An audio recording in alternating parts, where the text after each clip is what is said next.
असं तुम्ही ना एकदम अशा फायटर आहात, तर याचा कधी कधी त्रास होतो का? घरचे सांगतात का? भले पक्षाशी बरेच बऱ्याच वर्षाचा वेळा संबंध. सांगतात मला, मी खूप कठोर भूमिका कधी कधी घेत असते, अतिशय स्पष्टपणे लोकांना सांगते,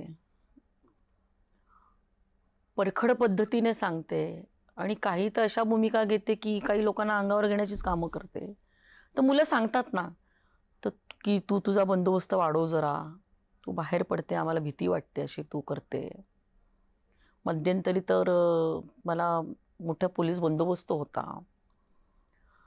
त्यामुळे कधी कधी मुलांना वाटतं की आपली आई कठोर भूमिका घेते, परखड भूमिका घेते आणि समाजाच्या न्यायासाठी लढते, अन्यायाच्या विरोधात लढते.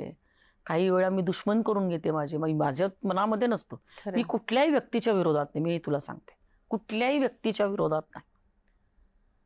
पण मी त्या विषयाच्या, तात्विक जो विषय असतो, त्या विषयासाठी मी लढत असते. कोणाला त्रास देणं माझा कधी हेतू नसतो. पण त्याच्यातनं त्रास होतो ना लोकांना, मग ते आपले दुश्मन होत राहतात. पण मला असं वाटतं की आपण 4 कामं अशी करतो, पण उरलेली 96 कामं तर चांगली करण्याचा प्रयत्न करतो. देवाचे आशीर्वाद पण मिळतात. देव सांभाळतो. आणि तेही प्रभू रामचंद्रांनी जिथं वनवास मिळालेला आहे, त्या गावामध्ये मी राहते. खरंय. त्र्यंबकेश्वरांचा आशीर्वाद आहे.